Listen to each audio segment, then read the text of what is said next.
Good evening, ladies and gentlemen, and welcome to episode number 1 of the Lowdown College Basketball Edition. We are glad you guys are joining here tonight, and man, it is like Christmas morning for any college basketball fan out there. It's March the 12th.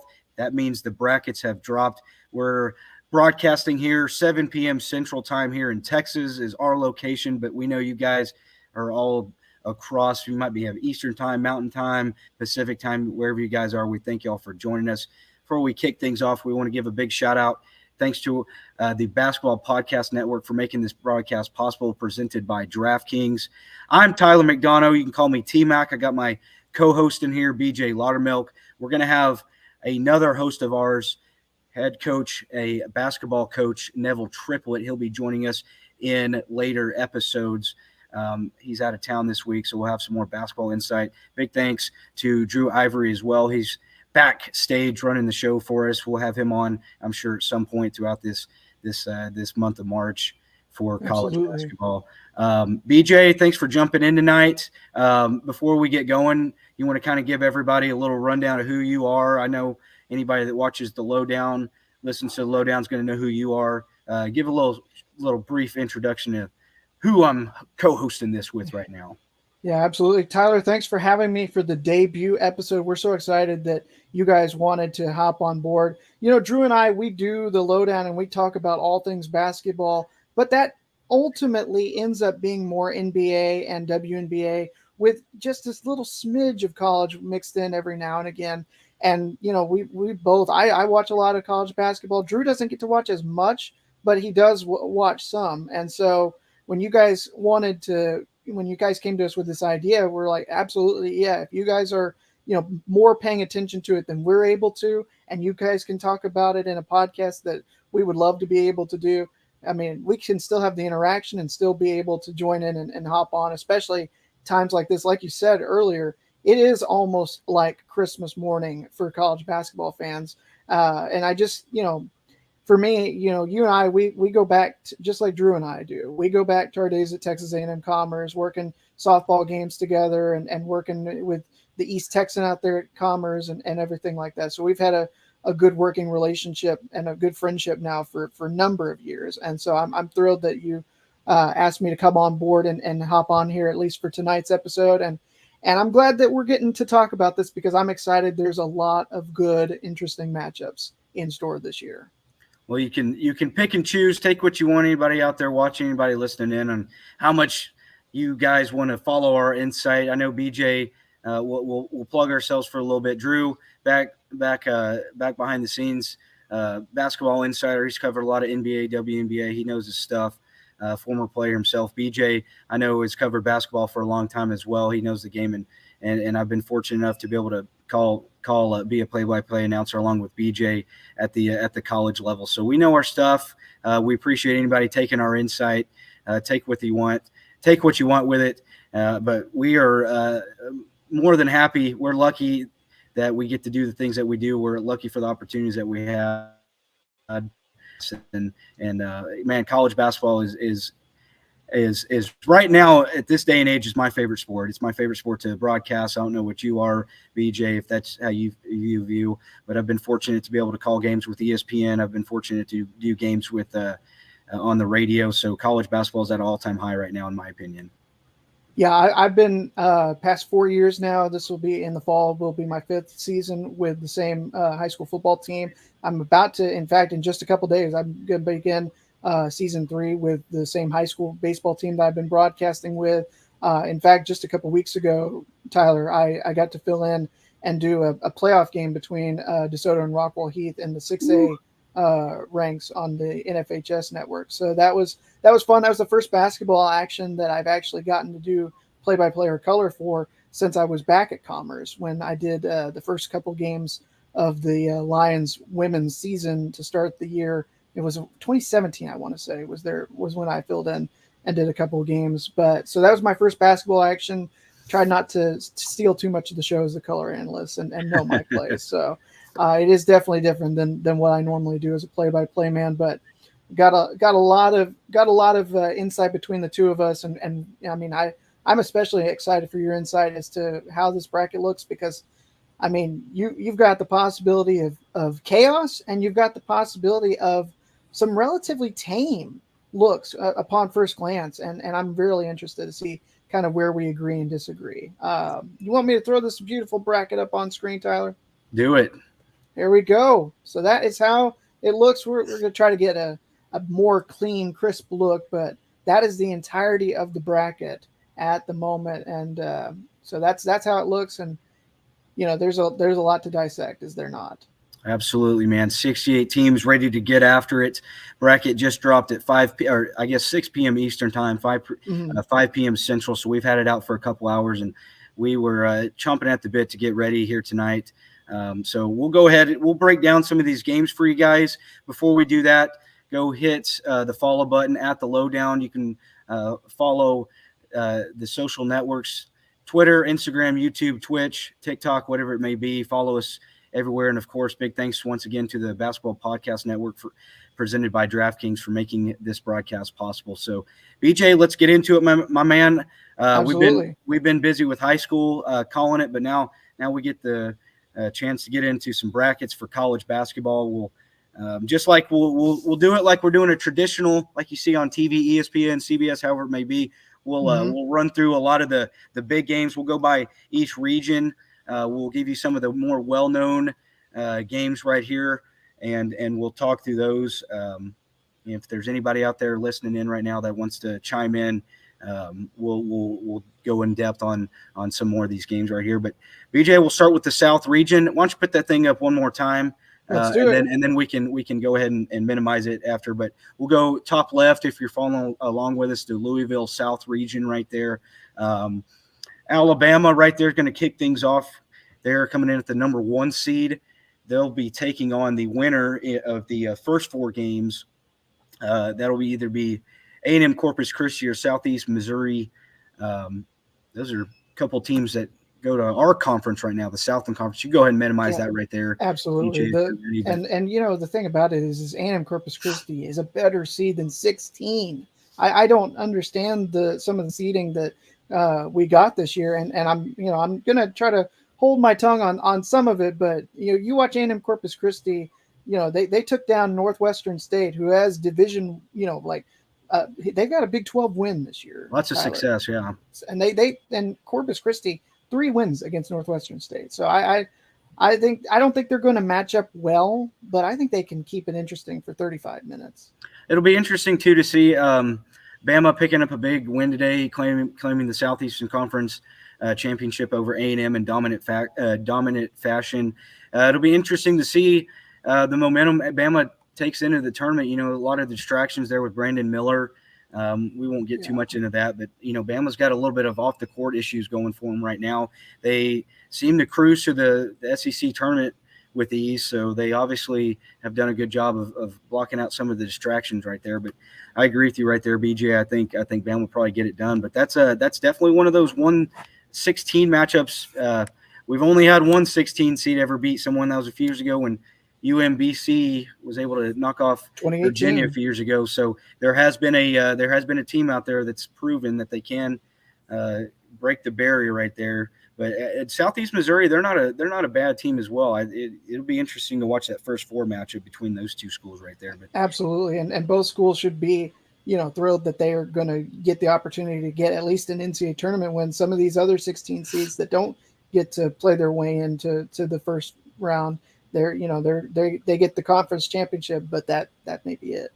Yeah, we'll go down to the number 2 seed coming in the South region. Yeah, go ahead and throw that up. Appreciate that right there, BJ. The runner-up in the Pac-12 championship game, Arizona will be taking on the 15th seed Princeton, who was able to win the Ivy League championship today. And I'll tell you what, BJ, Arizona, a team that kind of flew under the radar a little bit this year.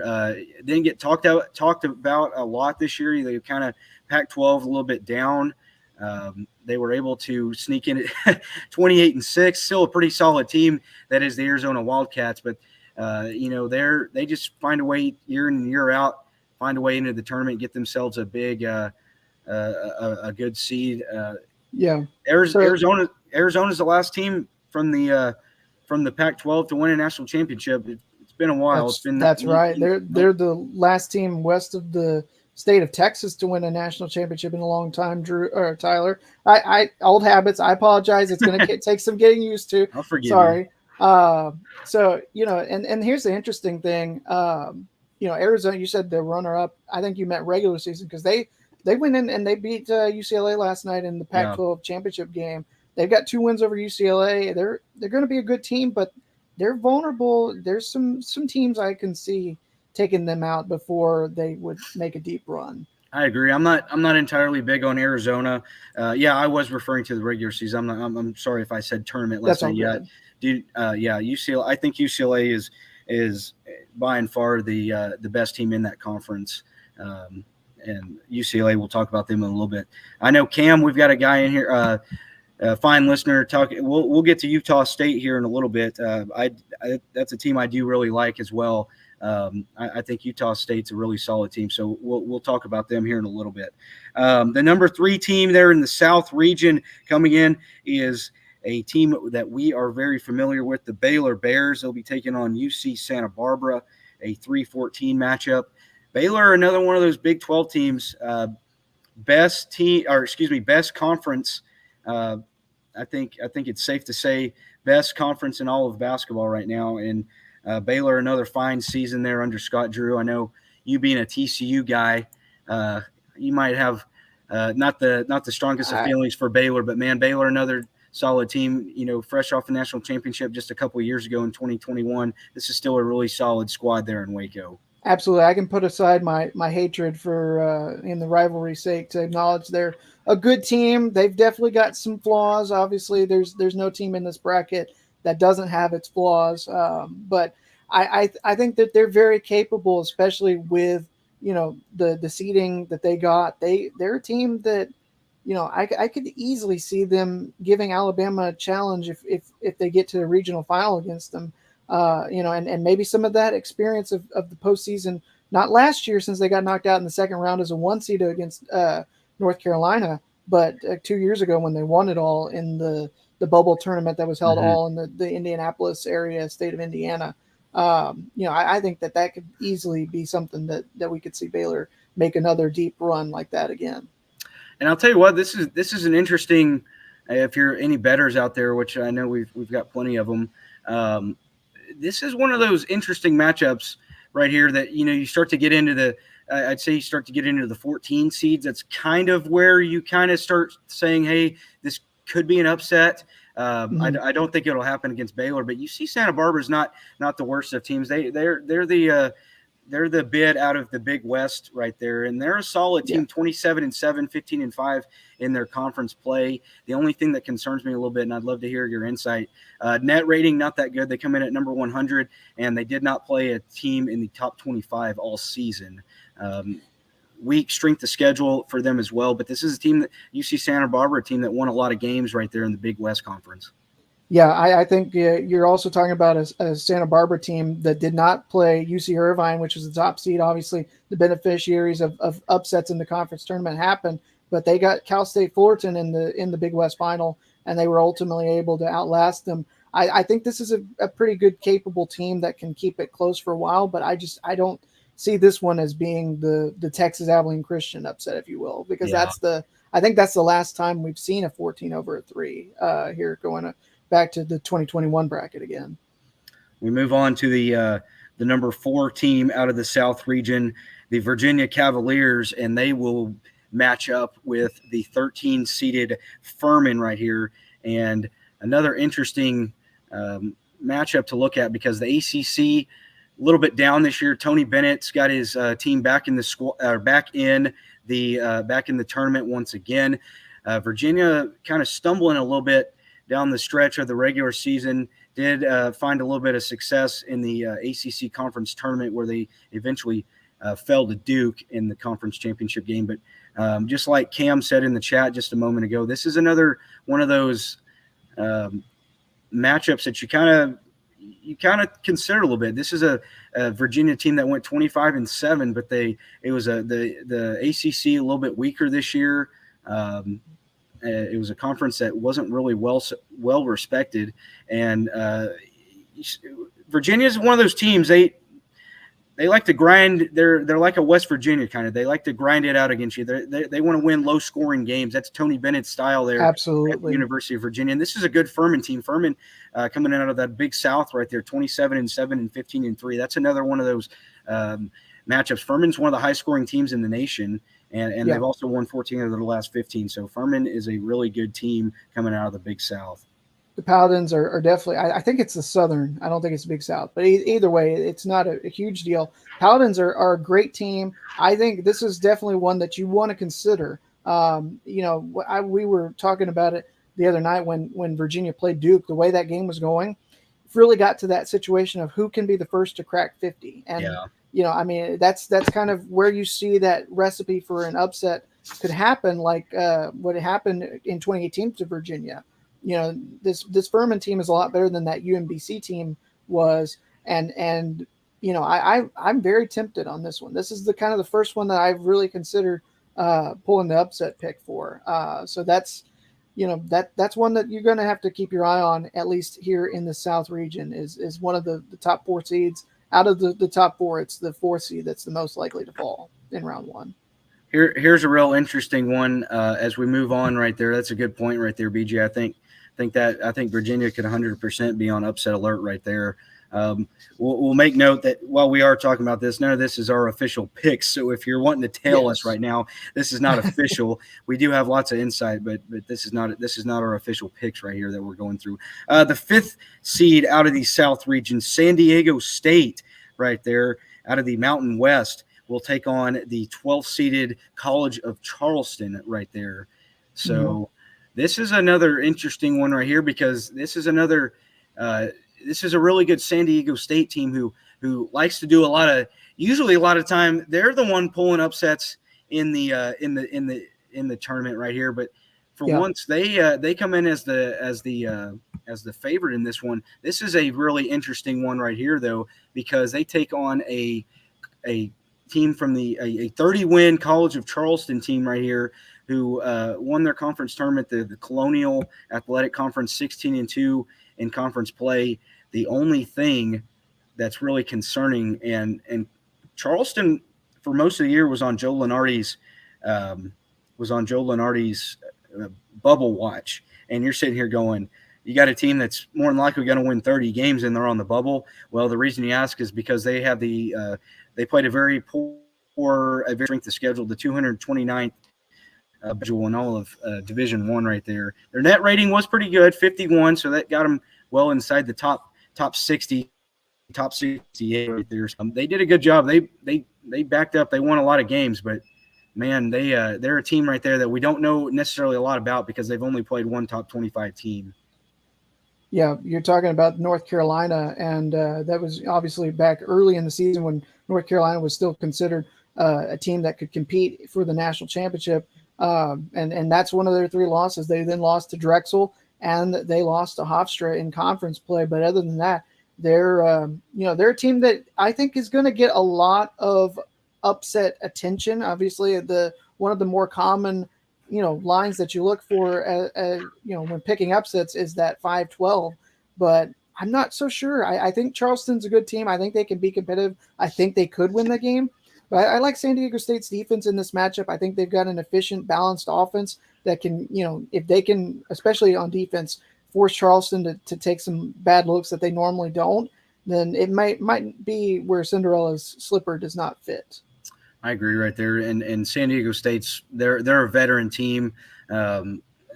Super senior Matt Bradley. He's put in a lot of points for this team. He's put a lot of miles on his body. He's not going to go down easy there in a first round matchup against Charleston. All right, So moving on, we're still in the South region. We appreciate you guys tuning in. This is the Lowdown College Basketball Edition. We appreciate you guys tuning in here tonight. Number 7, Missouri out of the SEC. And then we get to talk a little bit about Utah State right there. Another team. I think you missed the 6-11, Tyler. Oh, did I skip? Okay, my bad. Did. Right, you're right. Okay, I was getting ahead of myself. We go to just a little bit, just a smidge. Sixth team out of the South region, Creighton. They'll be hosting the 11th seed NC State right here. So we got the Blue Jays and we've got the Wolfpack. BJ, I'll let you take this one away. Yeah, this one I don't really like either one of these teams. I don't like it ACC, either. as you mentioned, ACC kind of having a down year. NC State kind of, they're coming in with a bad taste in their mouth because they got throttled at the hands of Clemson in the ACC tournament quarterfinals. I want to say maybe. Yeah, that sounds right. I think that's what it was. At any rate, I don't really think Creighton is a good team, but they're always a threat. I Yeah. think they've got the better matchup in this one. But anytime you get one of those Big East and power conference, it's kind of a coin flip, especially with the 6-11. I could easily see NC State being competitive and keeping this game close.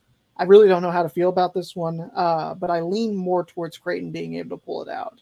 I agree too. And if any And diehard Drew says Creighton always good for a first round win by less than 5 points. that That sounds about right. and well, Creighton's another one of those teams. We're talking about San Diego State. Creighton's a lot of the time one of those teams that is usually not always. No, I didn't say not always, but they're sometimes usually the underdog that finds, like what Drew's talking about. They're usually the underdog finding a way.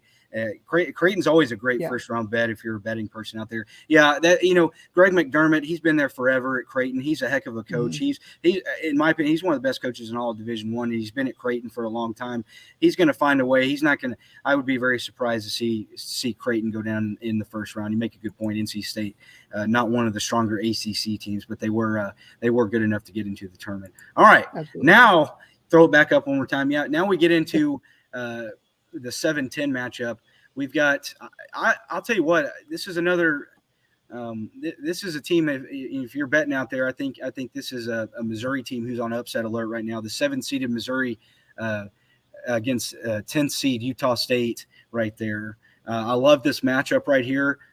Utah State played a pretty good strength of schedule this year. A team out of the Mountain West, 26-8 this year, 13-5. This is a really good Utah State team. They've been good for a long time. They're a team that likes to fly under the radar. They lost Fardaz Amac. Excuse me. He was at the other Utah. They lost him, but they lost a lot in the offseason. They were able to regroup.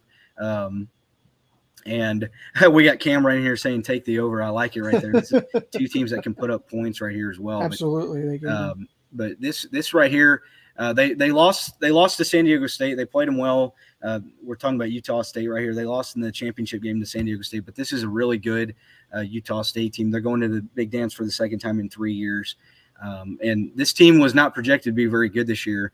But they were really good. They came in. They like to. This is a team that really likes to spread the wealth around. They've got 5 players averaging in double figures, and they're led by Stephen Ashworth right there. So this is a really good. It's a really good Utah State team right here. But I don't want to take anything away from Missouri right here. This is a good Missouri team, 24-9. I think the SEC maybe just a tad bit underrated. I think the SEC is top heavy, but I think the SEC is a little weak at the bottom. But I think Missouri is one of the better SEC teams. Didn't necessarily get a great seeding, but we've got some guys, Cam and our producer Drew back in studio, if you may, saying roll with Utah State, and I can't agree more with those two guys right there. I'm going to disagree. I really like this Missouri team. They are going to give Utah State fits. I think that I'm with you guys. I can see Utah State winning this game. Absolutely. They got just a brutal turnaround with that game against Boise State that, they didn't get out of the arena on Saturday or Friday night until like after midnight local time. And then they had to turn around and play the title game against a really good San Diego State team. I think that was like a 4:00 local time start on Saturday. Right. And so, it's just, you get gassed and it's not a whole lot of time. Those conference tournaments when you have tired legs and they just could not make shots at the end of that game, but they're a very good team. They're a scary team to face. Missouri's got really good talent and they were one of the best teams in the SEC this year. I could see, a coin. This game's going to be a coin flip to me, but I'll give you a bold prediction, Tyler. Whichever team emerges from this game is going to be a very serious threat to take out Arizona in the second round. Oh yeah, I'm going to put it on the record right now. 100%, I agree. I agree right there, and I'm a big, obviously I know you and I'm a big, outside of A&M Commerce, we're big 12 guys. You being TCU, Yeah. me be Texas Tech, but outside of the Big 12, the conference that I really like to follow this year was the Mountain West. I really like the Mountain West. I think they've got 4 really good teams. Absolutely. And that's not even to say anything about like a New Mexico who got off to a great start and then they just kind of faded as the season went along. They're going to be a good team to watch in the next couple of years as well. So we'll move on. If you want to throw it up one more time, Yes. The last matchup in the South region right now, we go to the 8-9 matchup. This is another interesting one right here. Maryland and West Virginia. Maryland, the 8 seed, and a number 9 seed West Virginia team right here. Another really interesting matchup right here because this is call it an upset if you want, but we're just talking about the Big 12 right here. This is I'm really confident right here in West Virginia to win this game. I think the Big 12, you take a lot of these lower level Big 12 teams, put them in any other conference, they're gonna dominate. I think West Virginia, I believe the Big 12, did they get 6 or 7 in? I think they got 6 maybe. Well, let's see. Because Oklahoma State was the last team to not get in the tournament. Yeah, so they did not get Tech, Oklahoma, or Oklahoma State, so they got all the other 7 in. They got everybody else in, yeah. So 100% think West Virginia really finished the Big 12 strong. Was still 7-11 in conference play, but I believe they were stuck on 3 wins for a long time. Eric Stevenson is a great. He's the real deal. This dude can straight out ball. He averaging about 15.5 a game, and a lot of that he got off to a really slow start to start Big 12 play. Yeah. And he was was really struggling, and the second half Big 12 play he might have been, if we'd just gone off the second half of conference play, he might have been first team all Big 12. He's the real deal. He can flat out score the ball. I really think West Virginia is going to take care of this one pretty easily. I think so too, and I like the depth of the Big 12 more than the depth of the Big 10. I watched Maryland's game against Indiana in the Big 10 tournament. They didn't match up well, and I think West Virginia is going to give them fits. I mean, and here's another thing, Tyler. You look at this West Virginia team. If they win this game, they're likely, more than 99% likelihood that they'll play Alabama in the second round. Alabama's worst loss of the year was on the road at Oklahoma by 24 points. Oklahoma was the 10th place team in the Big 12 this year.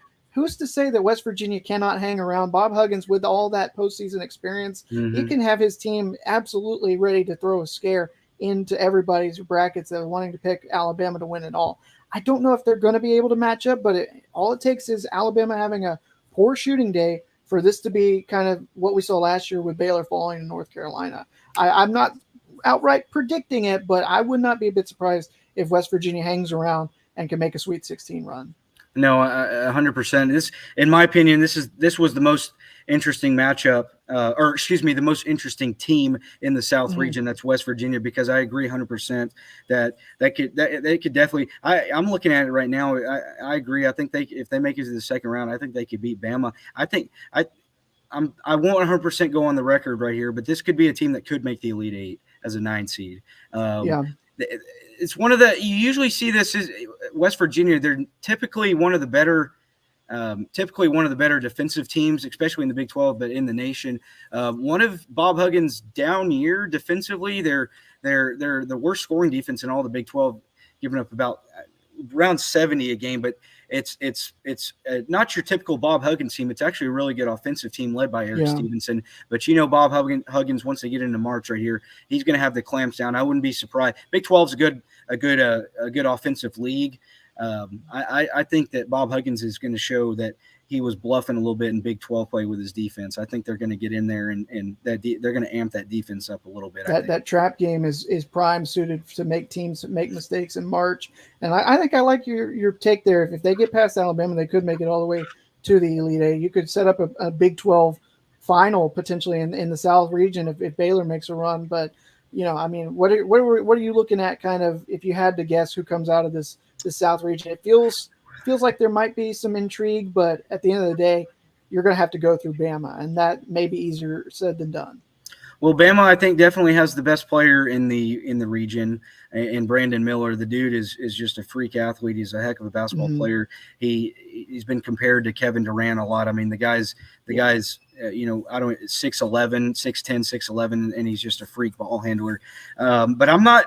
Man, I'm just not big on the SEC. I was talking about, I think they're top heavy, but I don't think the SEC is a better conference than the Big 12. This might be a little bit of a bold prediction. I'm going to roll with Baylor, I think, as coming as the number 3 seed. Scott Drew's been there, done that. They reloaded. I think George is a heck of a player there for Baylor right there. We've got Drew in the comments right here saying Bama or Baylor. A good, really good chance that's the regional championship right there between those two teams. But if I had to roll the team right now, I think I'd have to go with Scott Drew and Baylor. Yeah, I mean, I think I like what you're saying, and I definitely like Baylor to make it to that point. I just don't know. Like you said, it could be an off day that, could hurt or help both of those teams. And I really like both their odds to make it to the regional final. I don't think Bama is overrated because the top half of the SEC is that much better than the rest of the league. But I think that, no conference has been more battle tested than the Big 12 for sure. I don't buy Baylor being a championship level team this year. They've got the talent to make a run to the second weekend, but I think that's where it stops. I think Bama can make it to the Final Four out of this region. All right. Well, we'll see how that goes. That concludes the South region for us right there.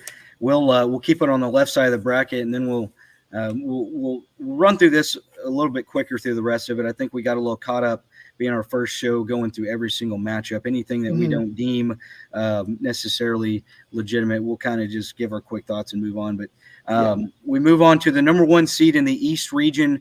BJ, I believe the East region, is in New York right there. Yep. You've got the number. No surprise here. The number 1 seed coming in the East region, the Purdue Boilermakers, the winner of the Big Ten regular season and the Big Ten championship. That game was played today as they knocked off Penn State. How about Penn State? Hats off to them making a run. They nearly got it. They nearly got the whole darn thing, Tyler. Yeah, they had a shot at it, a travel call, like last 5 seconds. Yeah, I think Penn State's I think the Big Ten's a good conference as well. Absolutely. But I say this, and this is going to sound kind of strange, a little contradicting right here. I think the Big Ten's a good conference, but I'm not 100% sold on Purdue. Does that sound fair? No, I think that's absolutely fair, Tyler. I think you're relying so much because you've got the big man in the middle in Zach Edey, and that's kind of where the offense revolves. You get everybody sucked in to try to triple or double or triple him, and then you kick it out and try to find a wide open shot. What happens if those shots don't fall? That's the one that kind of seems the most suspect to me. I mean, you're talking this region, Tyler. I know we're going to talk about some potential pitfalls, but this one definitely feels like there's going to be a different seed than the one coming out of it. All right, so we move on to the number 2 seed in the East region. You've got Marquette coming in at number 2, and then you've got the University of Vermont right there. I feel like this one's going to be a pretty easy one out there. Marquette out of the Big East. I think Marquette's a really good team. Anybody down here in the state of Texas knows that Shaka Smart is a heck of a coach. He's up there at Marquette right now. He's got them playing. I think Marquette's a really good team. I think the Big East is not necessarily the strongest conference, but I think Marquette is a really good team. Yeah, it's not as strong as it used to be back in the day when we were growing up and you'd see Syracuse and UConn play like 6 overtime marathon thrillers back in 2009, but it's still a good conference. Shaka Smart back in his element. He was the coach that took VCU on that magical Final Four run back in 2011. And he's got a team that is primed to make another deep run this year, I feel like. And hats off to Vermont. The Catamounts always seem to be coming out of the America East, but I don't think they're going to match up well. Marquette's one of the best offensive teams in the nation, and that's something that's hard. You've got a good offensive team in March. That can go a long way because offense doesn't always travel on the road. I know these aren't technically road games, but neutral site games. This is a really good offensive a very good offensive Marquette team. Cam Jones, and this is a really good 3-point shooting team as well in Marquette. So if they can keep that 3 ball working, Marquette's got a good chance to go a long way, I think, in the East region. Moving on right here, the number 3 seed out of the East region, the Kansas State Wildcats. They will be taking on the 14th seeded Montana State squad out of the Big Sky right there. This is another interesting one right here, BJ. I think this is I think it's I love the Big 12. I really do, but the Big Sky is a good mid-major conference right here. If I was a betting man, I'd roll with Kansas State, but I haven't seen what the early spread is in this game, but I could very well see Montana State out of the Big Sky. They're the winners out of the Big Sky, 25-9, 15-3, a really good Montana State squad right here. I think this is a really good Kansas State team as well.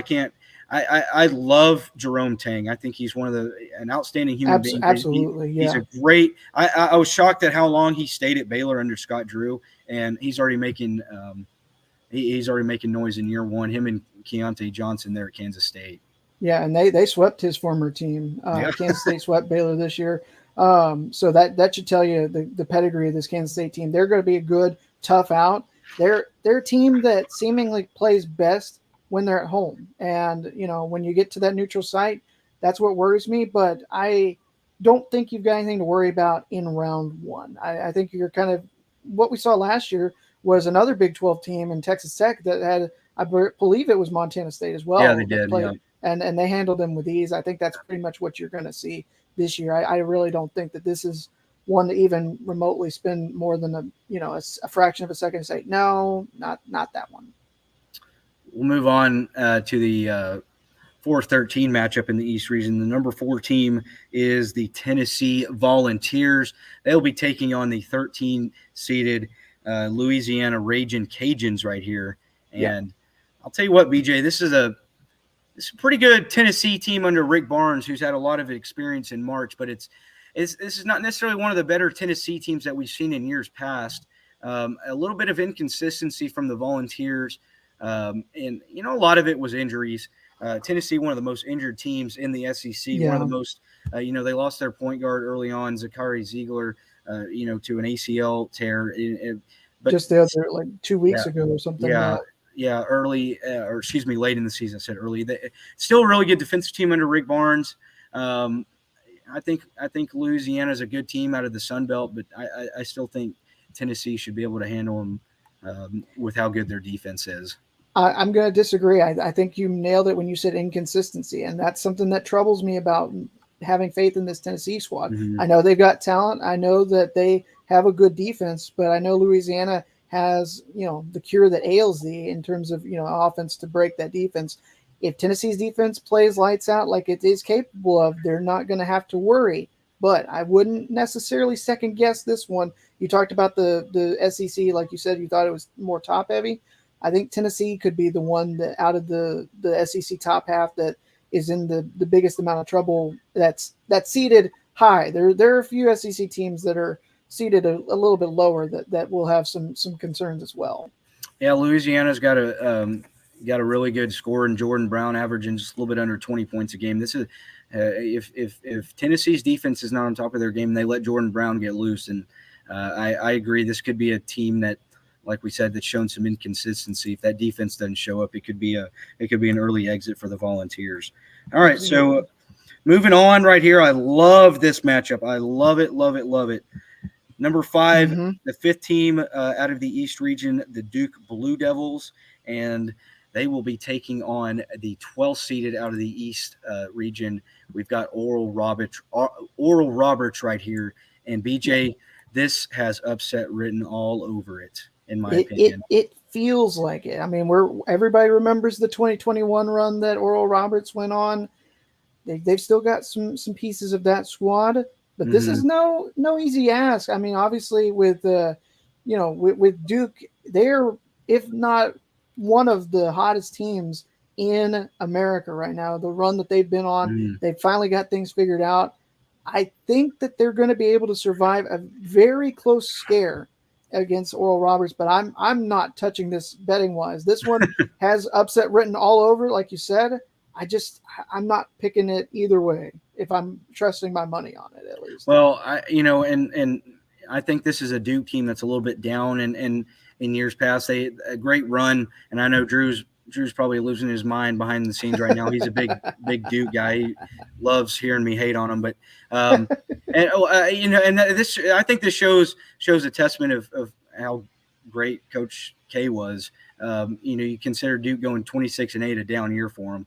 I think John Shire did have a pretty solid year in year one for the Dukies. And they had a nice little run right there. That nice little run, able to win the ACC tournament. I honestly had no idea who was going to win the ACC tournament starting in. Conference, in my opinion, just wasn't that great this year. But man, Duke come March, you never know what you're going to get. John Shire, he's been there as a player for a while, and he's been under Coach K now, coaching for a while, so he knows how to get it done in March. But man, Drew, don't kill me, but this was the first, when I looked at the bracket, this was the first upset that I had on here that I said this is an automatic that I'm rolling with. I think Oral Roberts 30-4, Max Abrams, they're going to have their hands full with him, man. This dude can straight out score the ball. A couple of years ago when Oral Roberts made that big run, I mean, the dude was averaging almost 30 a game, a little under 30. And then Paul Mills can flat out coach there at Oral Roberts, the team out of Tulsa. I really like Oral Roberts. If you're going to bet any upsets, to go with that one. 18-0 in Summit League play. One of the few teams that won 30 games in Division I. They're a good team. Yeah, they're the only team that went undefeated through their conference, including the conference tournament. And I will say this, Tyler, I know that this is going to get a lot of bets on it. I just don't know if I like it necessarily. I think that this is kind of one of the, how there's like fool's gold at times, Tyler, and you think something looks too good to be true. This is the kind of vibe that I'm getting. I think Oral Roberts is definitely capable of making this a game. I don't see it. I think Duke is the best out of any of ACC team. If you're going to look for ACC upsets, look elsewhere. That's what I'll advise. All right. I like it. We move on to the sixth seed in the East region, the Kentucky Wildcats. They will be taking on the 11 seed Providence Friars. This is another one I feel like smells upset a little bit. Providence had a look. I think this is a Providence team that's a little bit better than an 11 seed. They just struggled down the stretch. This was a Providence team that was ranked for most of the year. They really kind of struggled down the stretch of the Big East regular season, and then there in the tournament didn't have any success. But this is a Kentucky team under John Calipari right there. They've got Oscar Sheetway, who they're going to have their hands full. Providence going to have their hands full with him. But it's a good Providence team under head coach Ed Cooley and whatnot. So we'll see. This is one that I'd love to bet on, but I just don't know because I think Providence, I think Providence can 100% pull an upset in this game, but they're a team kind of like we're talking about Tennessee a moment ago. They showed a little bit of inconsistencies, and they really shot themselves in the foot down the stretch, becoming an 11 seed. This was a team that was probably in a prime position to probably be a 7 or 8 seed, and now they're stuck being an 11 seed. You smell upset, I smell phooey, and Drew's right. Kentucky does need this win after going and watching the Peacocks fly through to the Elite Eight. I don't see this. I don't think Providence really has an answer for Sheetway. I'm scared to. There's not many teams that could have this. I think what you're if you're Kentucky, you've got to be able to figure out what has been the struggle, which is the perimeter shooting, Austin Reeves and whatnot.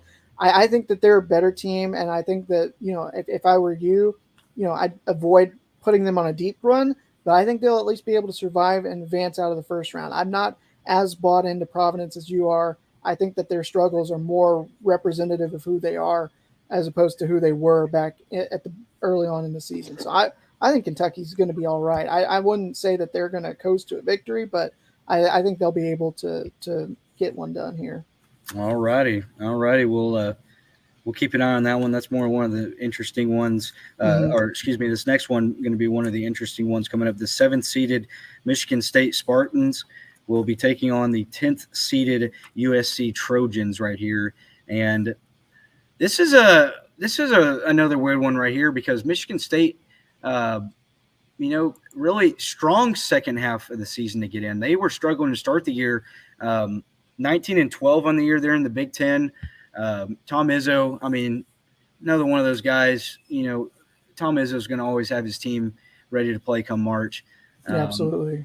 I feel like this is a USC team though that's probably feeling like they're a little bit disrespected being a 10 seed. I think part of the reason they are a 10 seed is because of the conference they're in, the Pac-12. Really, outside of UCLA and Arizona, not very good. But USC, a team that kind of said, "Hey, we've got a little bit to say for ourselves. We're the third best team there in the Pac-12." I don't know. I don't know right here. We got Boogie Ellis for USC. He's a good scorer of the basketball. He's a little bit under 20 right there a game. I think this is a solid USC team. So this is a toss-up right here. I really don't know how this one could lean.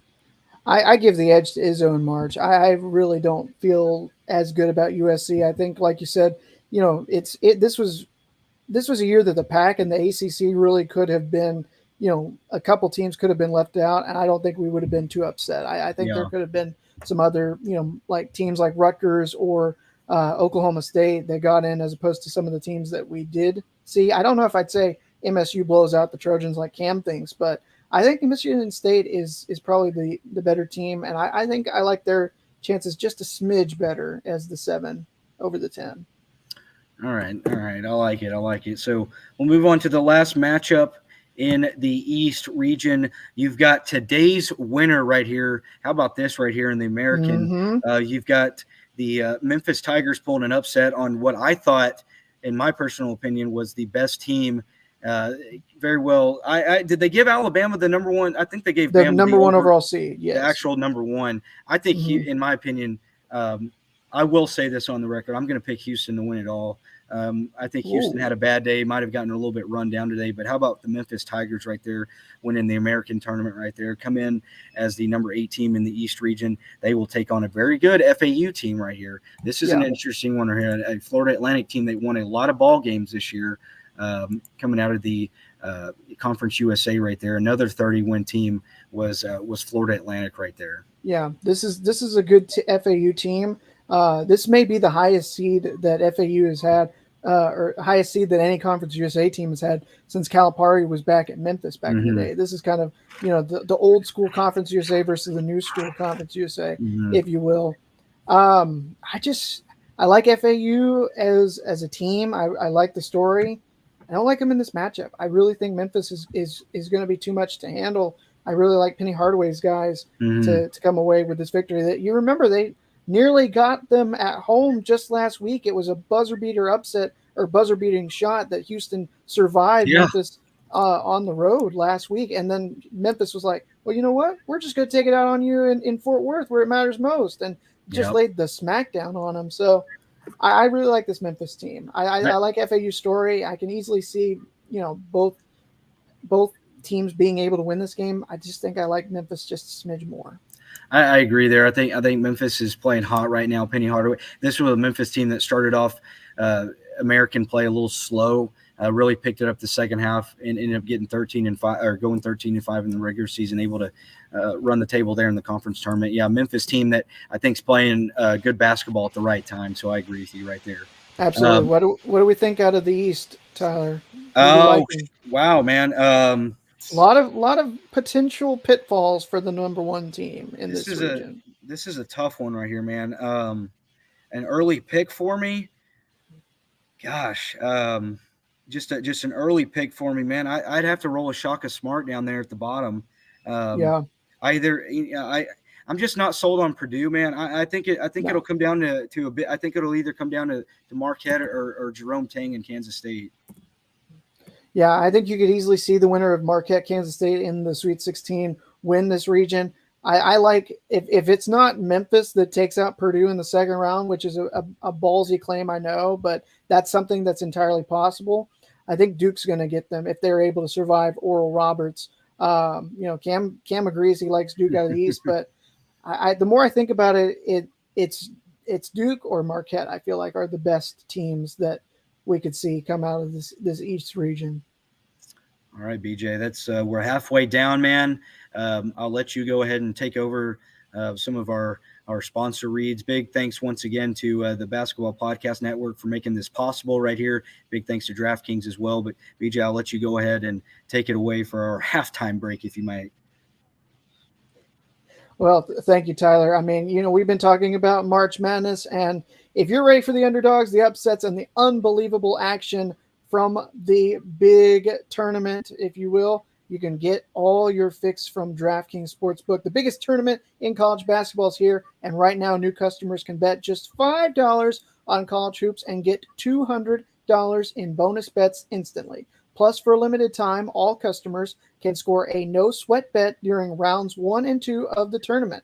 Here's what you do. You go to the app, you opt in, you place a no-sweat bet this coming weekend. If it doesn't hit, you'll get a bonus bet back up to $10. Obviously, we've been talking about all these matchups and pairings and whatnot here so far. If you've been listening, we've still got half the bracket to go, and you're going to want to go to DraftKings and use the link in the description. You go to DraftKings.com and use code TBPN. So again, I'll tell you now, this is what you do. You download the DraftKings Sportsbook app now on your phone and sign up with promo code TBPN. New customers can bet $5 and get $200 in bonus bets back instantly, win or lose. And that's only at DraftKings Sportsbook with code TBPN. Minimum age and eligibility, restrictions apply. See show notes for details. So, Tyler, we're going to switch gears. We're going to go to the right side of the screen. We're going to talk the Midwest region going to be played through Kansas City here starting next week. All right, my man. We'll take it away right here. The Midwest region coming in with the number one team. I gave a little bit of a spoiler on who I think is going to run the table. The Houston Cougars. The Houston Cougars, who really were the number one team for most of the regular season, and probably I don't want to say for sure, but probably would have gotten that number one overall spot had they won today, but they fell to the Memphis Tigers, and that number one spot now goes to Alabama. But number one, Houston is comes out of the Midwest region at the top spot. They'll be taking on number 16, the 16th seeded Northern Kentucky. A pretty good Northern Kentucky, one of the better 16 seeds in years past out of the Horizon League right there. But man, there's not too much to say about this matchup. No, it's good that the Norse finally get to the NCAA tournament, but that's about it. They win the Horizon. Horizon's not really as good of a league this year. I don't think that this is going to be anywhere close to what we saw in 2018. Kelvin Sampson, a heck of a coach. I will note that one thing that Houston will have to worry about just a little bit on the injury report. He's a game time decision is their leading scorer for the Cougars. Marcus Sasser averages a little bit over 17 a game. That's something the Cougars will have to keep an eye on. They won't have to play. I was going to say I wouldn't be surprised if they sit him. They can still they can afford to rest him. Yeah. All right. Number 2 seed in the Midwest region, a team that we're very familiar with, another Big 12 team, the Texas Longhorns. They will be taking on the 15th seeded Colgate right there out of the Patriot League. Not the toothpaste. Not toothpaste. You're not brushing your teeth with Colgate. Not this Colgate at least, but no. Texas is able to win the Big 12 tournament. As much as it pains me to say this, I know Drew back there, another guy. That's kind of his 1-2 punch. Duke and Texas right there. How about Rodney Terry and company? I think he's done a great job in the absence of the whole Chris Beard debacle that went down early in the season.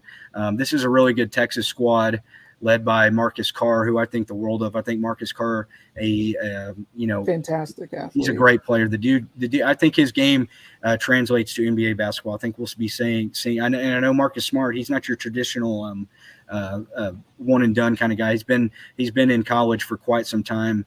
But I think he's one of the most difficult guards to handle. And I'd see Texas. This is a good Colgate team though. Only lost one game in conference play. And if you will say this, the last time Texas won the conference championship, I believe it was the year they lost to was that the Abilene Christian year? Yep, 2021. If you're a superstition person right there. No, this is not the same Texas squad. Rodney Terry's done a great job riding the ship. Texas should not have anything to worry about this year. And boy, oh boy, could we see something really cool in the second round? Will we see it? I don't know. Oh, We'll I get just now there when we realized get it. there. Yeah, man. Yeah, we'll We'll get there tease when we that. get We'll there. tease it. Yeah. Yeah. How about this though? I do want to ask you this. I do Okay. want to ask you this, BJ. Because there's been lots of rumors, especially with my squad, that with Texas Tech and possibly stealing / hiring Rodney Terry. Well, I'm just saying. What does Rodney Terry need to do to keep his job? Do you think it's Nothing. safe? You think it's Nothing. safe? He's done enough. He everything that he's done I agree. riding the Yeah. ship at Texas, he's provided the stability they needed ever since all that went down. They have an insanely good record since he took over as head coach, and I mean they're a team that is positioned to possibly I say possibly they could make a run to the Final Four if things break their way. I don't know if I buy that they're going to be able to win it all, but this is a team that has the talent to make a deep run as long as they can survive. I don't even if they lose somehow to Colgate. I think Terry's their guy. I think they're going to look around and see some national candidates, but I would be hard pressed to find anybody else for the job. I think he should get it. I think he should keep it. I think this is my personal opinion, might be the weakest region outside of obviously Houston. I think this is the most likely scenario where you get a 1-2 in the regional championship right here. But I think you're right. we'll go through the rest of this region before we spoil too much. The third ranked team out of the Midwest region is Xavier. They'll be taking on the 14th seeded Kennesaw State right there. So Good on the Owls for making the tourney. yeah, good for them. They're a good team. I'll tell you what, man. They That's are. another team right there. Xavier, a solid squad out of the Big East. Pretty good strength of schedule, in my opinion. I think Xavier is a good team. But yeah, out of the ASUN, Kennesaw State coming in, they're 26-8. I think this is probably I think Sean Miller will take care of company there for Xavier. I think they'll be all right. Yeah, I don't think they're in danger. This one, I think, out of the ones we've talked about so far, and looking around at some of the other matchups, I think this one might be the closest of any 14 coming to beating a 3. But even then, I'm not necessarily expecting it. I think Xavier will have far more on their hands come the second round. We'll tease that as well.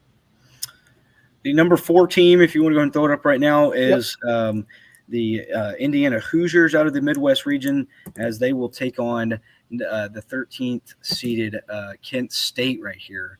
So champions of the MAC. This is a scratcher right here. If you're wanting to venture out, if you're a betting person, to go money line, this could probably win you some money right here. I don't know. Like I said, I'm not trying to sway you one way or another. I really think Indiana played a really good schedule this year, a tough schedule. Indiana didn't win a whole lot of games, 22-11. Wasn't a sexy finish in Big Ten play, going 12-8. But this is another solid Indiana squad that we've seen from the Hoosiers.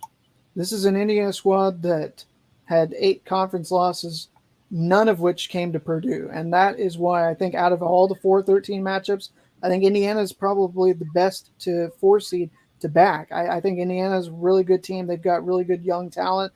Trace Jackson Davis, I should say, and Isaiah Hood-Schifino are really good tandem to have. And I really expect that this Indiana team will be able to make a good run. I think that, I know we talked about it already, but if this Indiana team matches up with Houston in the Sweet 16, it could be a very grueling kind of game that Houston would have to go through in order to move on. All right, and we'll go on now to the number 5 team. This is a good matchup right here.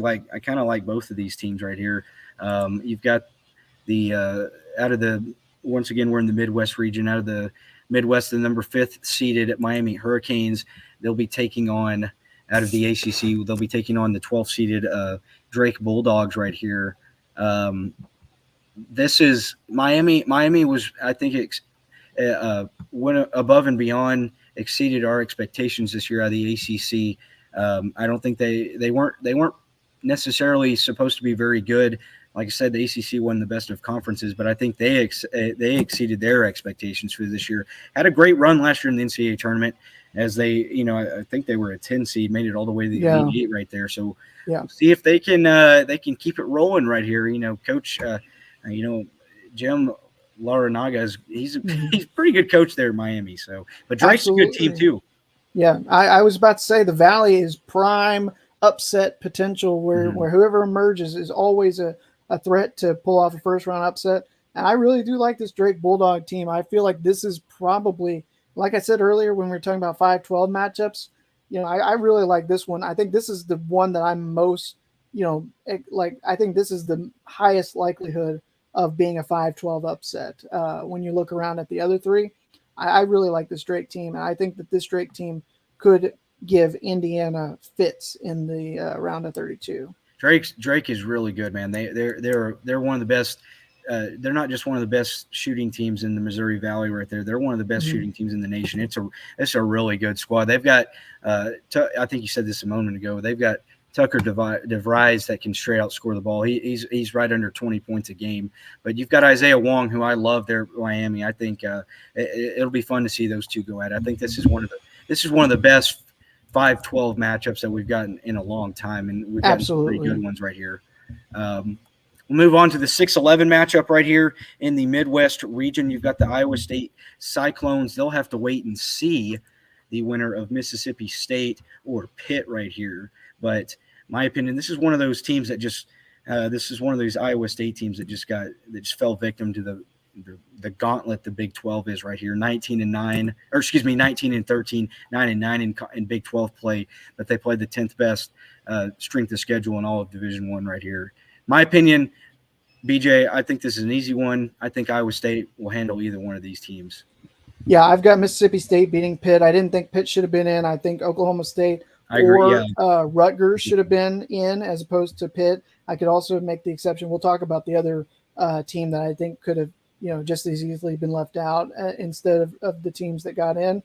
But I think I've got Mississippi State pulling off the win in the first four, but I don't have them advancing past Iowa State. I think this is an Iowa State team very capable of making it to the second weekend. It would not surprise me in the slightest. Yeah, I think down the stretch we could see a Big 12 Sweet 16 with Texas and Iowa State very easily.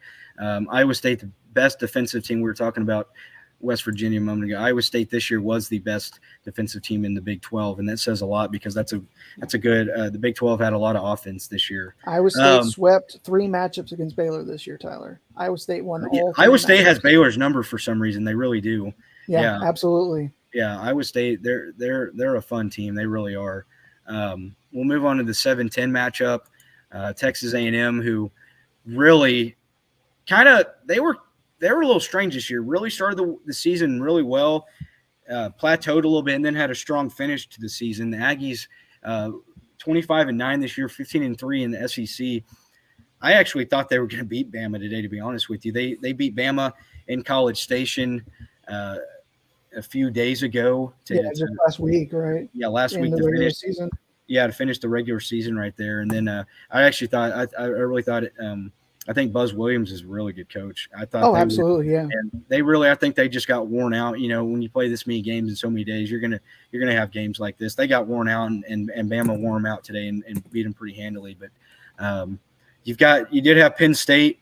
Glad they snuck their way in. I think they deserved an at-large bid, and they sneaked their way in as the 10th seed right there out of the Big Ten, able to make it. I think getting to the Big Ten championship got them in, and but I think this is a pretty. I think they were in long before they got to the Big Ten championship, Tyler. If I'm being honest, I think they were on the. I think they were right there just at the end of the regular season, the way that they finished it, and then when they beat Illinois, and then they beat Indiana. And then they beat Illinois, and then they beat Northwestern, and then they beat Indiana, and then they hung around with Purdue and nearly won the whole darn thing.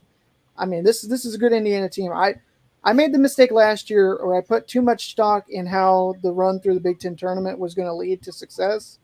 But I like this Penn State team. I think that this is one of those seedings for Texas A&M that a lot of people are going to question. And I think when you look at their non-conference schedule, I think that's kind of what held them down and prevented them from being a higher seed. Ultimately, at the end of the day, is because they just did not have a lot of good marquee non-conference games to help boost their resume. I think they're a good team, and I think we could very much be in for Texas A&M, Texas in the second round. But I wouldn't be so surprised if Penn State wins this game. I think they're a good team. I think right now I'm leaning Lions over Aggies in this one. Okay. All right. Last matchup here in the Midwest region. If you throw it up one more time, there we go. Mm-hmm. You have got the 8-seeded Iowa Hawkeyes will be taking on the number 9-seeded Auburn Tigers right here, and this might be one of the least interesting matchups that I will be paying attention to. I wish both teams could lose. Actually, I don't care. I don't care. I mean, I don't have anything against either one of them, but just not really a sexy matchup right here. But you got to give hats off to Auburn and Bruce Pearl. Auburn's had a lot of success in years past. A little bit of a down year for them. 20-12, kind of middle of the pack SEC team. But the thing that you do have to recognize, I think a lot of the reason Auburn got, I think they were going to get in. They won enough games, but I think the reason Auburn was given, I think they didn't have anything to worry about, was because of their strength of schedule. They won 20 games, the eighth hardest strength of schedule in all of Division I right here. Yeah. Bruce Pearl, he's one of those guys that comes March, as I'm not big on either one of these teams right here, but I mean, this is a team right here that could essentially give Houston some fits in round 2 if Auburn's able to beat Iowa right here. But I as much basketball insight as the two of us had, I don't really know too much about this game. I'll say this: I don't think Iowa's a great team. I don't know enough about Auburn this year, just because they were lost 8 games in conference, lost 12 games for the regular season. But you also got to give a tip of the cap to how hard of a schedule they did play. Yeah, this is a kind of not one of those sexy games like you said. When I look at this Iowa team, I know I'm not going to be burned by Iowa for the second year in a row, but I think they're going to be able to win this game ultimately at the end of the day, because when you're talking about the Auburn team that has laid eggs in March the past couple of years, when they've been, better, like more expectations for them, and they just haven't proven themselves. This is not the most talented Auburn team that we've seen. And I think that they're going to have troubles, figuring out how to stop, Keegan Murray and some of these Iowa guys that are on the team.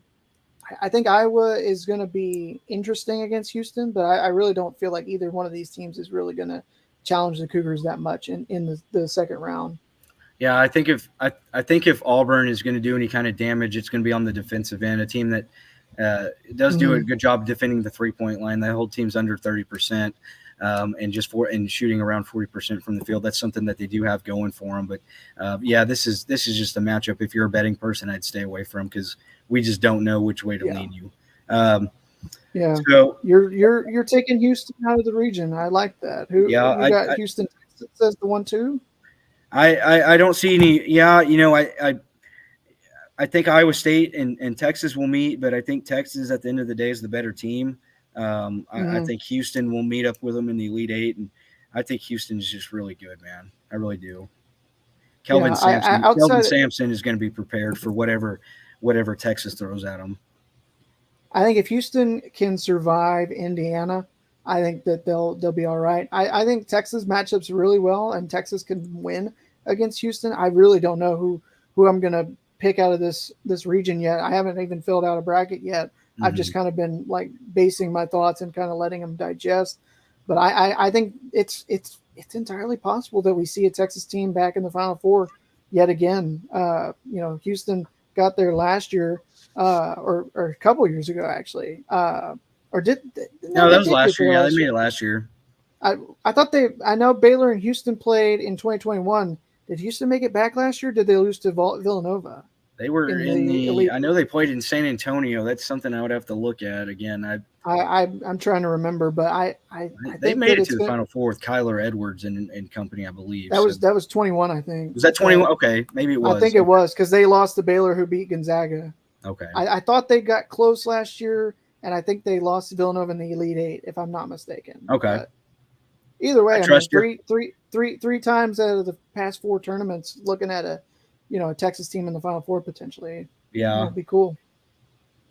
But all right, man. So we will go ahead and move on to the West region. Once again, Yeah. thank you to the Basketball Podcast Network for making this possible. Presented by DraftKings, episode 1 of the Lowdown College Basketball Edition, and we're almost home. We appreciate you guys sticking it out with us. We're over pushing about an hour 10 right here, and It's so flown by. we're blowing by. We've got one more region left, and I can't wait to fill this bad boy out right here. All right, Yeah. I feel like easy one right here. We've got the number 1 seeded team out of the West region. Once again, that West region is going to be taking place in Vegas. How about that, man? If you're betting, Vegas, baby. if you're a betting person, you want to see it in person, head on out to Vegas right there. So, Yeah. you've got the Kansas Jayhawks, ho hum, the defending national champions right here, 27-7. Bill Self's got him back in there. You've got the Big 12 Player of the Year in Jalen Wilson. You've got Grady Dick's a Dick. great shooter. Grady Dick. They're gonna. This is gonna be. You've got Kevin McCullough. You've got KJ Adams. You've got a lot of these guys. You've got some experience there from Bill Self and Kevin McCullough right there come March. So I think that's big for him. But you've got Howard out of the coming in at 22-12, 11-3. Feel like this is an easy one, man. A good year for Howard, but they're overmatched. Yeah, this is Kansas. The 4. This might be the best 4. I don't know. I'm not as huge on Purdue as they are. They won a lot of games, but I think Kansas, Houston, and Alabama are 3 legit 1 seeds. That some of the best. This might be some of the best 1 seeds we've seen in years past. I think there's a very realistic possibility, Tyler, that if Purdue had fallen to an upset sometime in the Big Ten tournament, even if it was today, they would have flipped UCLA and Purdue potentially. But I think that kind of went out the wayside when Arizona won last night. Yeah. So maybe not. I don't know. Speaking of that UCLA team, they come in at the out of the West region as the number 2 seed. They will be taking on the 15th seeded squad out of UNC Asheville right here. There's your Big South. Yeah, Big South right there. A really good 15 seed, but man, they're just running into a really good UCLA squad. They're running into a buzzsaw. led by Jaime Jaquez, and you've got Tiger Campbell running the point there. It's a really good UCLA team. I think Mick Cronin is got one of the best one of the best starting lineups. I don't think UCLA is necessarily that deep, but this is a really good starting lineup that UCLA is going to be running out there. Absolutely. This is, this could be very interesting. You look forward to some potential matchups, and obviously we'll talk about it, but you could have, kind of a throwback to the early aughts or the mid aughts with Adam Morrison's squads going up against UCLA in regional semis and regional finals of the past here, potentially. All right, so we'll move on ahead to the out of the West region, the number 3 seeded Gonzaga Bulldogs will be taking on Grand Canyon right here. A pretty solid Grand Canyon squad out of the WAC, the Western Athletic Conference right there. And Gonzaga, maybe one of Mark Few's down years for Gonzaga, if you can say. They still won 28 games. Yeah, this is – Go ahead. This is not Gonzaga of old, but they're still, they're still a force to be reckoned with. It's going to be very interesting. Grand Canyon kind of came out of nowhere. They took out Sam Houston, who a lot of people expected to take the WAC championship, and then when Southern Utah went down, or when Southern Utah beat Utah State, or not Utah State, I can't remember. It was whoever. Utah Valley, I think is who it was. Yeah. It was just crazy. It was whack in the whack, if you will. It was. But man, I like this Grand Canyon squad. I don't like them to pull off the upset necessarily, but I think they can absolutely hang around and keep this game competitive and give Gonzaga every little bit of trouble, to get out of the first round. I will say I think Gonzaga is playing well at the right now, playing well at the right time. You've got Drew Timme he decided to come back, averaging 21 a game, and I think Gonzaga, man, they beat down on St. Mary's the other night. I thought that would be a really good game. St. Mary's was the number 1 seed, the regular season champion there in the West Coast Conference right there. First time actually they tied, and it came down to the net ranking is what gave St. Mary's the 1 seed. But I was very surprised how much Gonzaga beat down on a good St. Mary's squad there in Vegas for the WCC championship. But I think Gonzaga's playing really good at the right time. I don't like this matchup for Grand Canyon right off the bat. Moving on, the 4th ranked team out of the West region, the Yukon Huskies. They're going to be matching up with Rick Pitino and the 13th seeded squad out of Iona right there. What are your thoughts here, BJ? This is a Yukon team. These are 2 squads right here. I don't know typically a lot about Yukon up and down a little bit this year. Iona won a lot of games, but they come out of a smaller conference. But man, you got Rick Pitino there. You never know what Pitino's going to throw at you. Pitino's been there before. In fact, what he posted something on Twitter earlier today. He made his first NCAA tournament appearance 40 years ago as a coach, Tyler. That's just remarkable how long of a career he's had. And obviously he's bounced around from, a couple different schools. The oust at Louisville is a topic for another day. But, I like this Iona team. I don't mean to sound like I don't mean to sound like I hate the Big East or anything like that, because I don't. I'm fully bought in on teams like UConn on Xavier and Marquette. I just the Creighton, and I think I picked Creighton earlier when we were talking about them, but the Big East, it really feels like this is the prime upset of a 4-13. I really like this Iona team. I know they've never won an NCAA tournament game, but that can change. That can change, Tyler. All right, man. So we'll move on to the 5th team out of the West Region team we were just talking about a moment ago. We're talking about. I can't believe they both got in the West Region. Yep. Yeah, we've got St. Mary's, who was the runner-up there, lost to Gonzaga in the WCC championship, and then you've got how about this? This is going to be a fun matchup right here. You've got the 12th team out of the West region. You've got Virginia Commonwealth, VCU, a team that likes to make their presence known in the month of March right here. This is going to be a fun matchup right here. Absolutely. I think so. I think this is a bad matchup for VCU, though. I've talked about some of the other 5-12s, and I really like the St. Mary's team. I know they're kind of had a little bit of struggle to conclude the season, but I think that they're a really good contender to make it to the second weekend. I think that they've got a pretty favorable draw if they can survive this first round tilt with Virginia Commonwealth. I really feel like Virginia Commonwealth, they made the shots when it mattered most, but I think Dayton was better throughout most of that game earlier today. Yeah. So and obviously the better team does not always win, but I think St. Mary's is all right here in this game. I think this might be another one where you might think about pulling the upset, but I don't know if I would.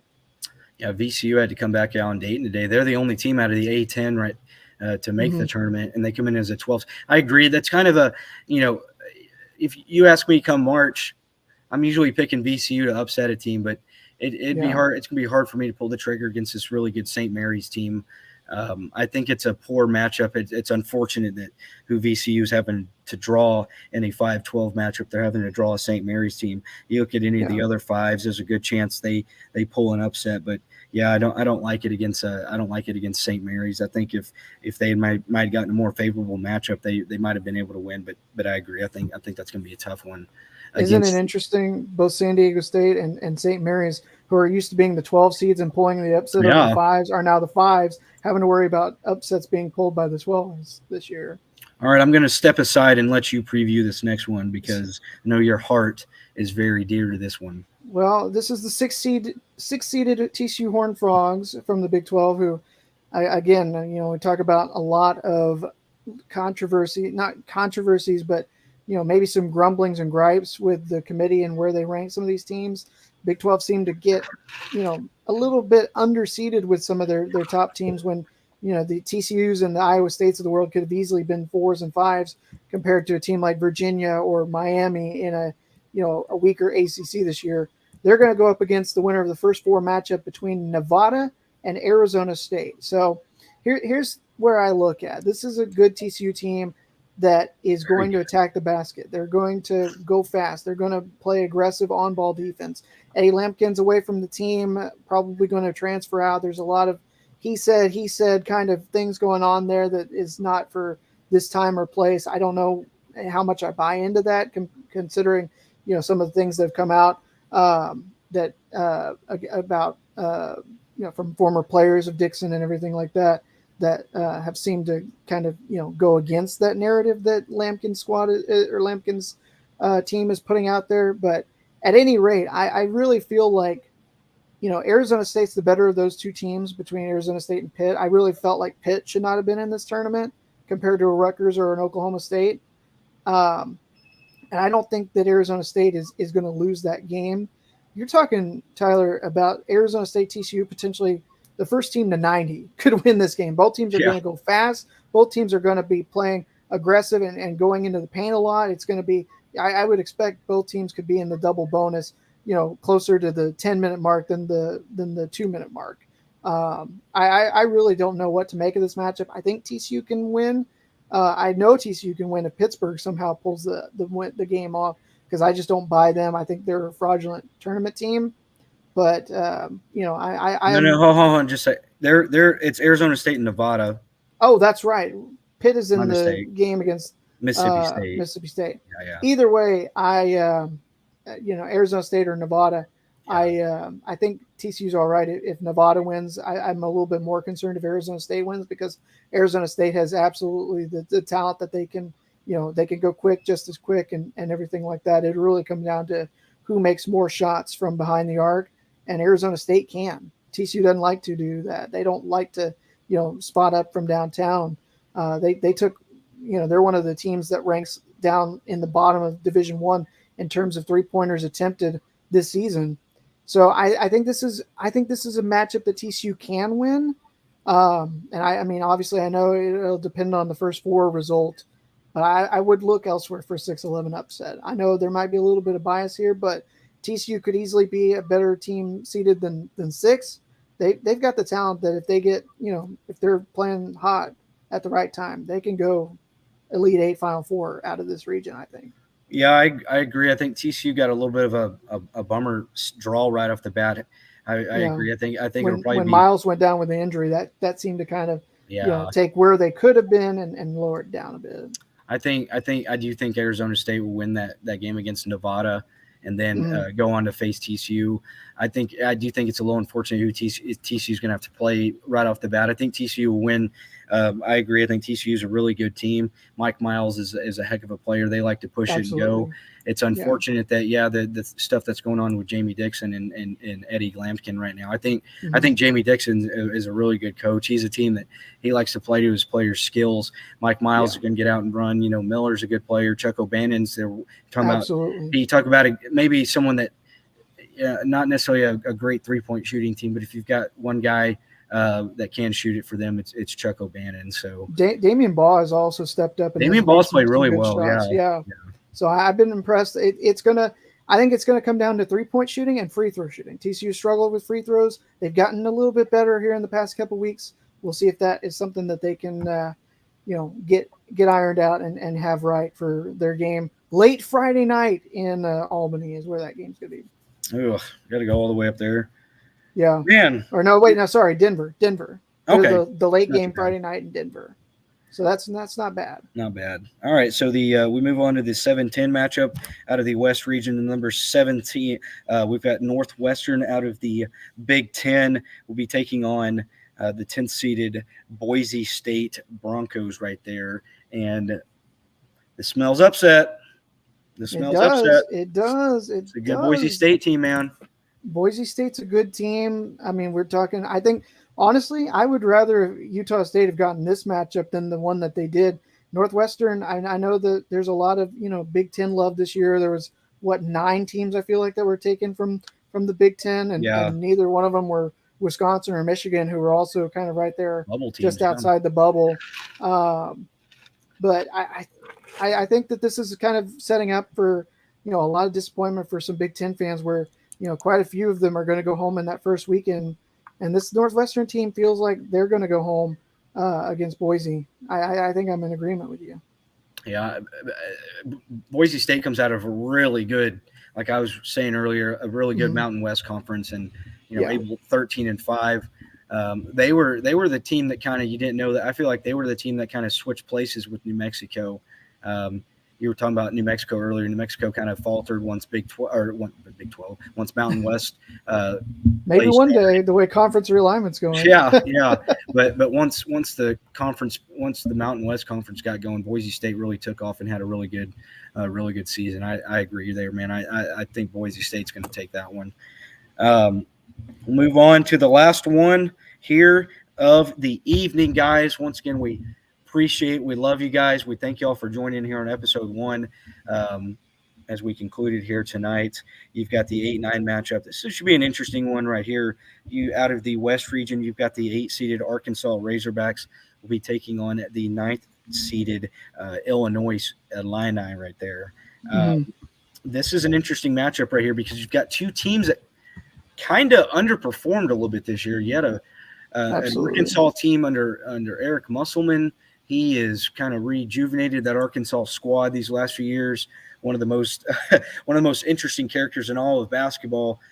Great coach there up in Fayetteville. An Arkansas team that kind of limped their way in, like we've mentioned a few times, a team that had a really good strength of schedule. 20-13, under 500 in SEC play might not always get you in, but when you play the third best strength of schedule, that's going to give you a lot of street cred right there. Then you've got an Illinois team under Brad Underwood, who anybody knows college basketball here in Texas knows he took a lot of those Stephen F. Austin teams. Yep, a lot of runs up there at Illinois.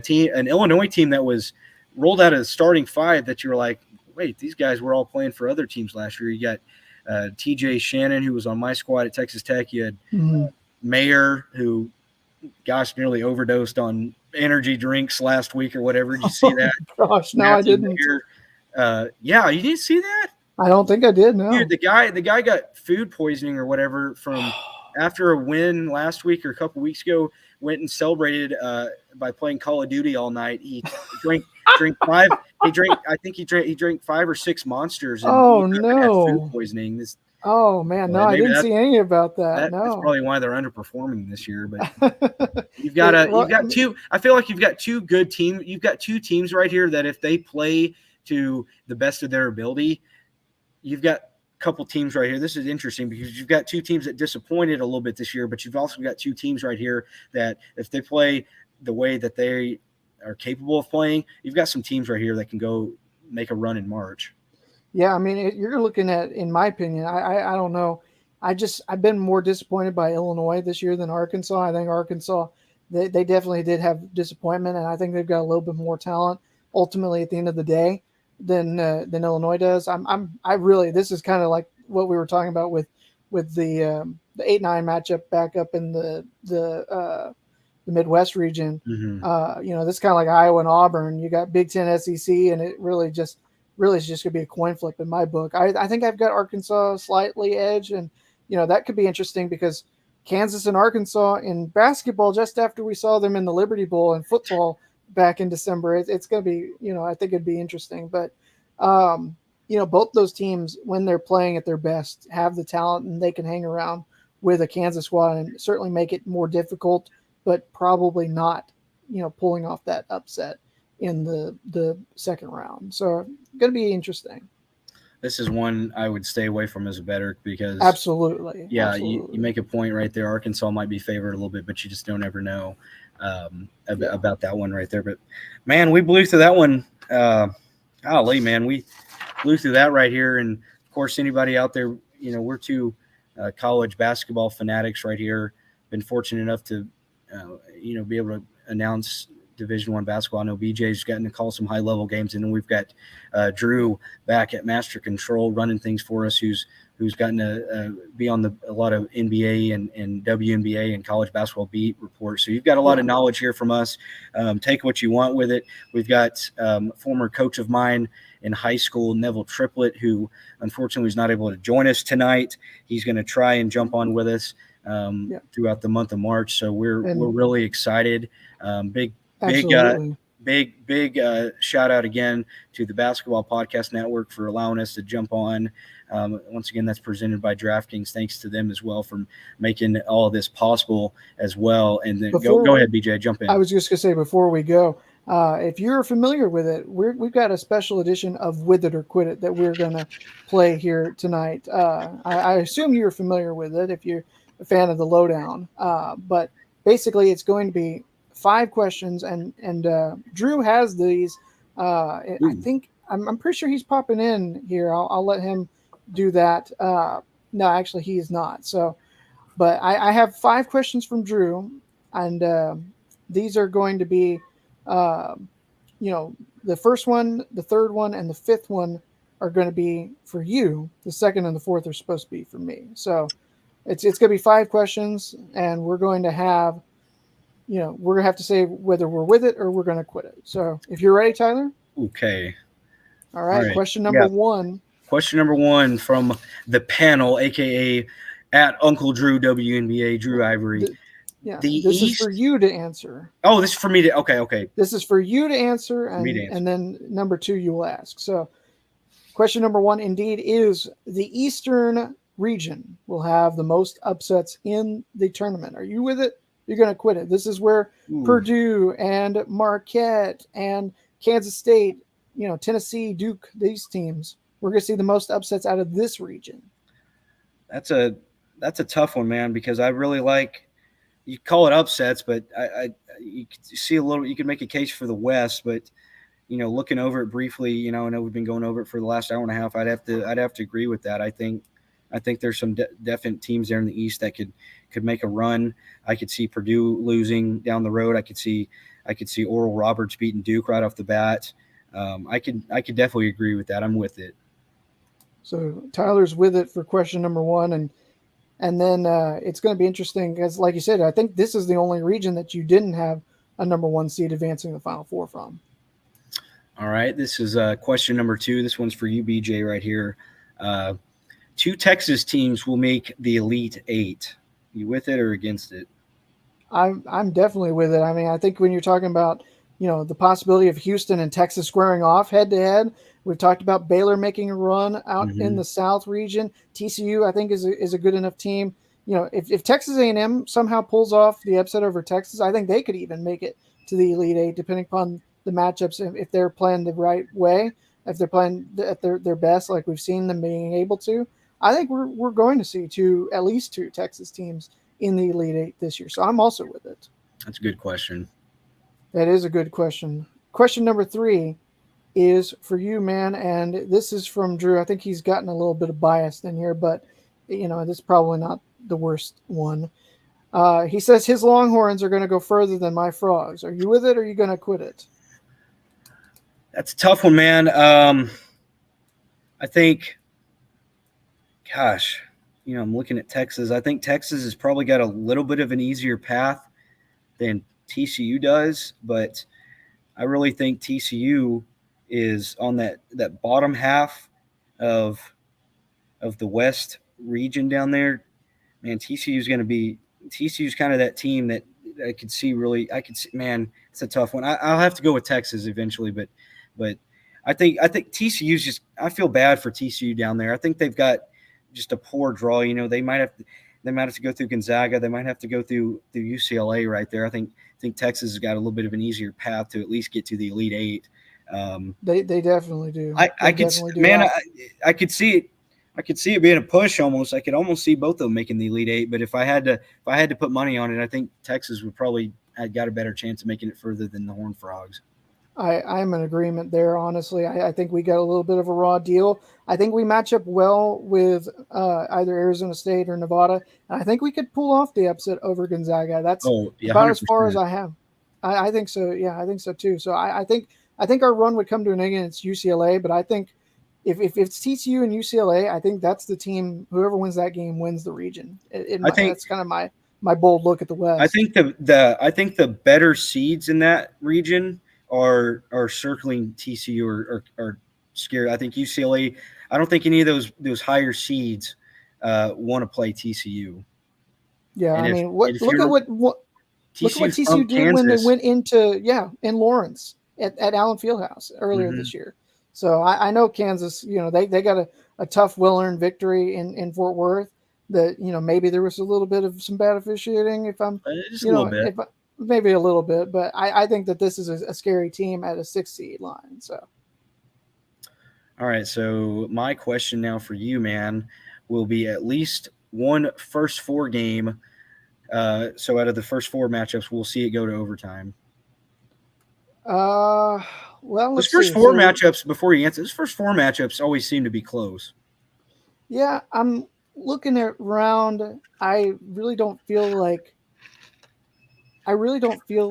either of the 11 seeds are going to overtime, but I think you could absolutely see, Corpus and SEMO or Texas Southern and Fairleigh Dickinson go to overtime. I think that is entirely possible. I'm going to say quit it just to be a contrarian because I really like Mississippi State over Pitt, and I think I like Arizona State to wear down Nevada.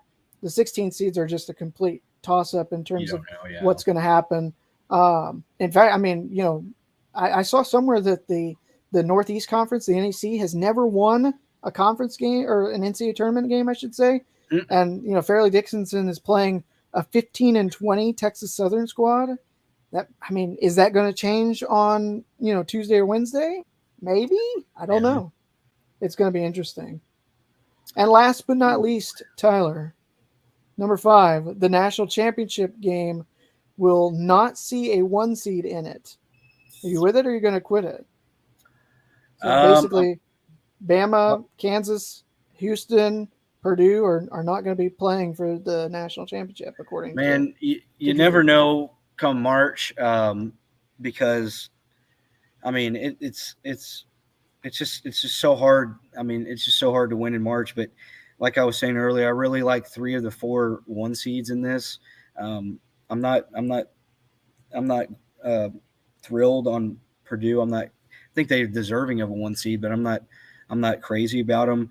I really think Kansas, Houston, and Bama are the real deal. So I think there's a really good chance. I'll say I'm with it. I guess I technically against it. I think there's a good chance. Yeah. I think there's a good chance the national championship will see a 1 seed in it. That sounds good, man. That was fun. That was some good questions from our good man Drew, who we're hoping will be able to pop on here in the not too distant future. Playing Call of Duty with Matthew Mayer. He got too many of those energy drinks. Don't drink as many Red or Monsters as he does. Yeah. So no, I was going to say that was there was somebody that had it was Fortnite. There was the Red Sox a couple of years ago had like too many players that got hooked on Fortnite, even though they won the World Series that year. It's like that could happen with anybody. So, but that's the show, boys? Tyler. I was going to say, how about this? We got the national championship here in our home state of Texas this year down in Houston. Yeah.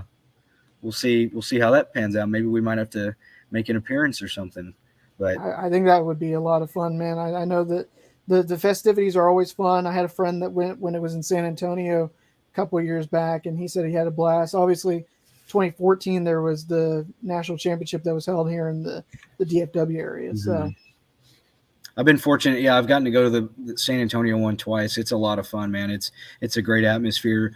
I know they play it in football stadiums. So you might sit there and think, if you're in the upper deck, it might not be that fun. But, man, the atmosphere is something else. Like you said, a lot of it's the festivities leading up to the game. A lot of it's really fun, man. It's a lot of fun. So anybody, if your team's in it, if you can make it to the national championship down in Houston, I highly recommend. If you can't, if you can go to one of these first few rounds, the Sweet 16, Elite 8, there's not a better tournament, out of any sport. I feel like there's not a better tournament. I'm not saying this is necessarily the best entertainment or sport to watch, but there's not much that gets better than March Madness and breaking down the games and whatnot. But first 4 games start March 14th.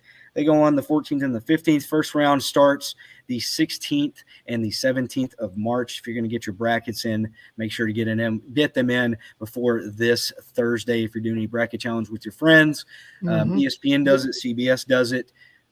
What's the up? Lowdown will have a bracket challenge. We got links on Twitter. You can join for both the men's and the women's side of things.